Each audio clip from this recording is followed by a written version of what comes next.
আসসালামু আলাইকুম। আজকে আমরা কথা বলবো ফাইবারের গিগ নিয়ে। ফাইবারের গিগ কিভাবে দিবেন? গিগ দিতে কোনো সমস্যা হতে পারে কিনা? যদি কোনো সমস্যা হয় সেক্ষেত্রে সেটার সমাধান কি? আর কি ধরনের সমস্যা হতে পারে? তো এই বিষয়গুলো নিয়ে আজকে হচ্ছে কথা বলবো। তো ফাইবারে গিগ দেওয়ার জন্য প্রথমে হচ্ছে যে আপনাকে প্রোফাইলে আসতে হবে। প্রোফাইলে আসলে এখানে হচ্ছে যে আপনাকে গিগ দেওয়ার একটা অপশন দিবে। এখানে ক্লিক করলে নরমালি হচ্ছে যে গিগ দিতে পারবেন। এখানে টাইটেল, এখানে ক্যাটাগরি সিলেক্ট করবেন, এখানে ট্যাগ দিবেন। এভাবেই হচ্ছে যে এই ৫ টা স্টেপ ফলো করার পরে হচ্ছে যে আপনি গিগ পাবলিশ করতে পারবেন। আপনি যদি ফাইবারে কাজ করতে আসেন বা হচ্ছে যে কাজ করে থাকেন সেক্ষেত্রে আপনার এগুলো জানা আ হয়তোবা আছে। তো সমস্যা যেটা হতে পারে সেটা হচ্ছে যে মনে করেন আ আপনি ডাটা এন্ট্রি নিয়ে কাজ করতেছেন। আর ফাইবারে হচ্ছে যে গিগ দেওয়ার অপশন যারা নিউ সেলার ওদের হচ্ছে যে ৭ টা, ওরা ৭ টা গিগ দিতে পারে। তো যদি ডাটা এন্ট্রি নিয়ে কাজ করেন, আমি ধরলাম যে আপনি ডাটা এন্ট্রি নিয়ে কাজ করতেছেন। যেহেতু আমি ডাটা এন্ট্রি নিয়ে কাজ করি, সো আমি এটাই দেখাচ্ছি। সো ডাটা এন্ট্রি নিয়ে কাজ করতেছেন, এখন আপনি গিগ দিচ্ছেন। আপনি একটা ক্যাটাগরিতে দিলেন ডাটা এন্ট্রি, দেন আরেকটা হচ্ছে যে মনে করেন আপনি ভার্চুয়াল অ্যাসিস্ট্যান্ট দিলেন, দেন হচ্ছে আপনি লিড জেনারেশন দিলেন। কিন্তু আপনি লিড জেনারেশন অ্যান্ড ভার্চুয়াল অ্যাসিস্ট্যান্টে যখন গিগ পাবলিশ করতে যাচ্ছেন, আপনি পাবলিশ করতে পারতেছেন না। ওখানে আপনি আমি আরেকটু দেখাই। মনে করেন যে আপনি এখানে ৫ টা স্টেপ ফলো করছেন। ফলো করে হচ্ছে যে গিগ দিছেন পুরাটা।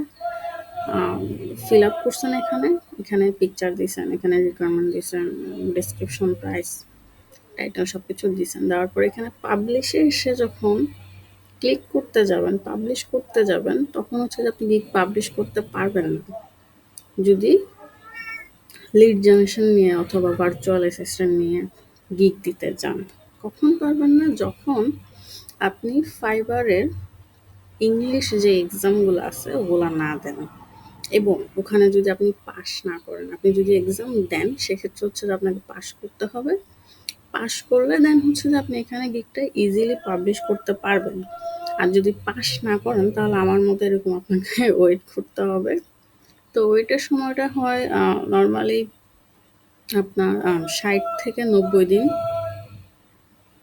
যদি আপনি পরীক্ষাগুলোতে ফেল করেন তো সেক্ষেত্রে হচ্ছে আপনাকে রিটেক দেওয়ার জন্য মানে পরীক্ষাটা আবার দেওয়ার জন্য আপনাকে হচ্ছে যে ৬০ থেকে ৯০ দিন ওয়েট করতে হবে। তো সেক্ষেত্রে আপনি যখন পরীক্ষাটা দিবেন, দেওয়ার আগে একটু ভালোভাবে প্রিপারেশন নিয়ে নিবেন যাতে পরীক্ষাটা দিয়ে আপনি পাস করতে পারেন।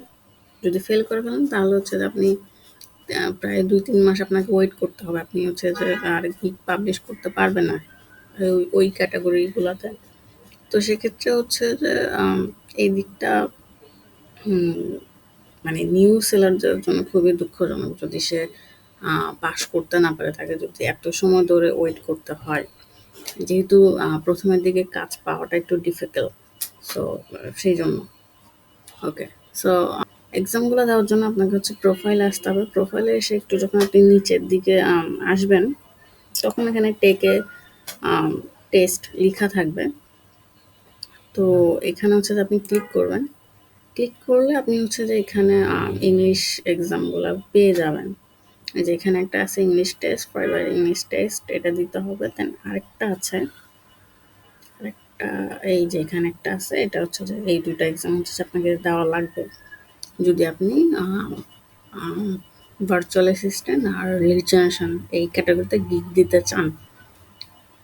তো এই এক্সাম দিয়ে পাস করলে দেন হচ্ছে যে আপনি গিগগুলো পাবলিশ করতে পারবেন ওই ক্যাটাগরিতে, নাহলে আপনি পারবেন না। তো সেম যদি আপনি গ্রাফিক্স ডিজাইন নিয়ে কাজ করেন তো সেক্ষেত্রে হয়তো বা আপনাকে এই ২ টা এক্সাম দিতে হবে। যদি হচ্ছে যে আপনি মার্কেটিং নিয়ে কাজ করেন তো সেক্ষেত্রে হয়তো বা আপনাকে এইসব এক্সামগুলো দিতে হবে, কম্পিউটার স্কিল দিতে হবে।